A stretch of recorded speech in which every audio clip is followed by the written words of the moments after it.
And same thing with this next news story, which comes from... Oh, these clowns. Oh, okay. This one is from GameDeveloper.com. I'd never heard of this, but apparently it's a new site for game developers. So I'm like, that seems pretty trustworthy for... Not the website. I was talking about Unity. I want to make that clear. Right. Unity apologizes to devs, reveals updated runtime fee policy. Excuse me. This is written by Bryant Francis, senior editor over at GameDeveloper.com. Unity's much derided runtime fee is receiving a massive rework. So, to catch you up to speed here, last week they announced that basically, if you're making games on Unity, the fees were going to be astronomical, which is wild because for the longest time, Unity's been known for being either free, depending on the size of your project, or very, very affordable. Very affordable. And very quickly things got out of hand when they're like, hey, for every download, you're going to have to pay big bucks now. And everyone is like, 20 cents an install. That's crazy. Wild. Paying to install at all, or having the dev pay to install at all, is crazy. 20 cents is just astronomical. Could you imagine? I don't have to. I saw many independent developers were enraged over this, more than I've ever seen get upset at anything. Like, they were coming out the woodwork. Some were like, I think Cult of the Lamb was like, yo, if this doesn't change, we're deleting Cult of the Lamb. Like the day before that was going into effect, they were like going to delete the game. But so the much derided runtime fee is receiving a massive rework almost 2 weeks after its disastrous debut. In an open letter posted on the Unity blog, don't you love that? An open letter from X company here. It's like, there's nothing like CEO Mr. Green. Yeah.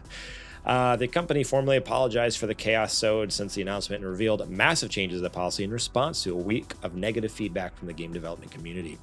The Unity runtime fee will no longer apply to games built on Unity Personal. Developers on said plan will be able to now earn up to $200,000 in revenue according to the terms of service. Those developers will also no longer be required to use the Made with Unity splash screen. For developers on the Pro and Enterprise plans, the runtime fee will only take effect beginning with the next LTS version of Unity arriving in 2024. So as long as you stay on the old version, you don't have to pay fees. So when you upgrade to Unity 2024, whatever they're going to call that, you'll have to start paying fees after a certain point. Games made on the current or prior versions of Unity will not be included unless they are upgraded to the next version. We'll make sure that you can stay on the terms applicable for the version of Unity editor you are using, the company wrote in its announcement. Games subject to the runtime fee will have the option to either be subject to a 2.5% revenue share or a calculated fee based on the number of new people engaging with your game each month. I do like that they added the number of new people engaging, because that was one of the fears with the old thing, was like it was per download. It's like, well, what if someone installs it and then deletes it and then uninstalls it again, and then it goes back and forth. But now it says new downloads, new people engaging with your game each month. I'm like, okay, that is better. So that way you're not doubling up on the same person. like me, I uninstall and install games all the time. Like I'm racking up their bill, unfortunately. Unity says revenue and the new people phrased elsewhere as initial engagements can both be reported by developers who will always be billed for the lesser amount. No game with less than $1 million in trailing 12 months revenue will be subject to the fee. This is a massive shift from the previous plan, which promised to charge developers anywhere from a fraction of a penny, this 0.001 cent, to 20 cents each time their game was installed. Those rates would vary based on which Unity plan a developer subscribed to and how many installs over a certain threshold their game achieved. It would be charged for all games made in Unity, even ones made in prior versions. In a conversation with game developer last week, Unity Create president Mark Whitten said that this fee was being charged to help invest in the engine, particularly the Unity Runtime Executable. We want to make more money so that we can continue to invest in the engine, he said at the time. That's what the big games that use Unity are for. Right. Goober? Yeah. Now Unity is striking a far more conciliatory tone. We want to continue to build the best engine for creators, Whitten wrote in the latest announcement. We truly love this industry, and you are the reason why. So I mean that's what is going on. Now what I want to talk about though with you, Adrian, is how do people move forward now? Like, can they trust Unity at all? Nope. Because yes, they backtracked and they fixed some things, but who's to say they won't do it again in some years from now? Right. At any time, like they could just be like, pull the rug out and be like, all right, here we go again. Like this time. We didn't for say real. we were going to reverse it forever. Yeah. Because eventually they say they want to make money, and eventually it's going to get down to where it's like, we're going to make money any way we possibly can. And this is how we're going to do it. And there's got to be other ways. Maybe they're not as profitable. I feel like they're looking for like a lot of money right now versus a steady amount over a long time. But yeah, I mean, I'm not in their books. I don't know. So yeah, it does really feel like they're kind of going for like let's make as much money as possible fast, instead of like if they should have implemented something before they got to this point. And maybe they're not at that point, but it does, with how drastic the changes are, it did come across as desperate almost. But yeah, I'm 100% with you where it's like they should have like implemented small changes like 5 years ago instead of doing one big change now. Like charge people a fraction of a penny. I mean, and they were, don't get me wrong, they have subscription services, they've had fees. That's the thing.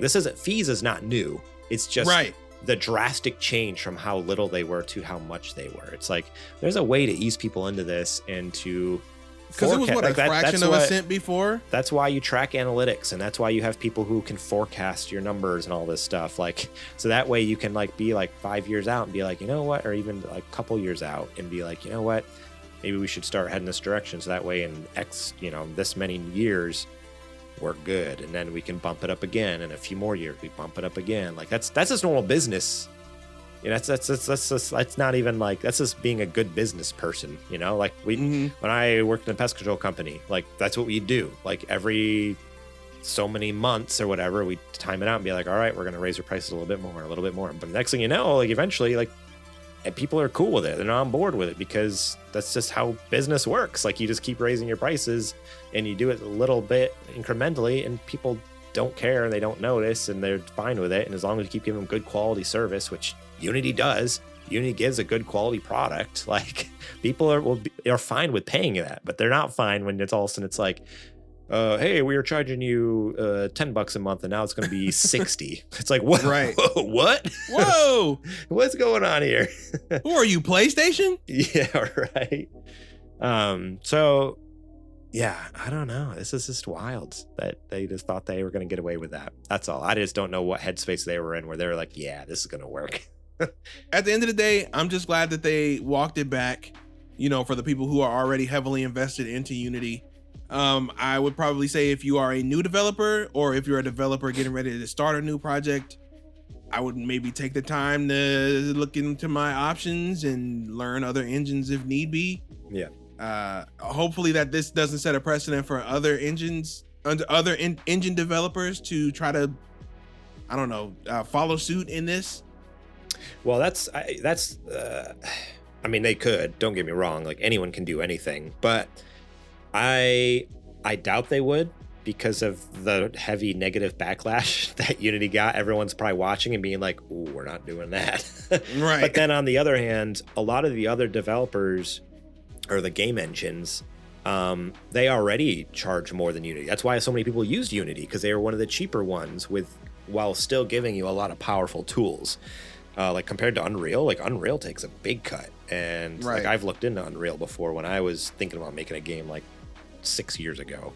And yeah, there's a couple other ones that like they take a good chunk right off the bat. Like that's why people liked Unity, is because they were one of the cheaper ones. So if anything, really Unity was just kind of getting up on par with the competitors. But again, there's a reason people went with Unity, because it was a good price for good tools. And so to just suddenly be the same price, almost goofed. Yeah, it's like, all right, if I'm paying the same price on Unity, why don't I just switch over to Unreal and I can have Unreal 5 and make some crazy looking game, or whatever.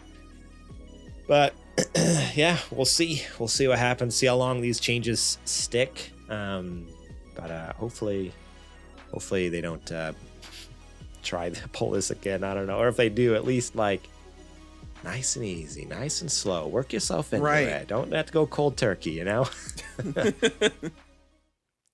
Thank you so much for watching that clip from our podcast. Remember, if you want to watch the whole episode, the full episode, link will be in the description below.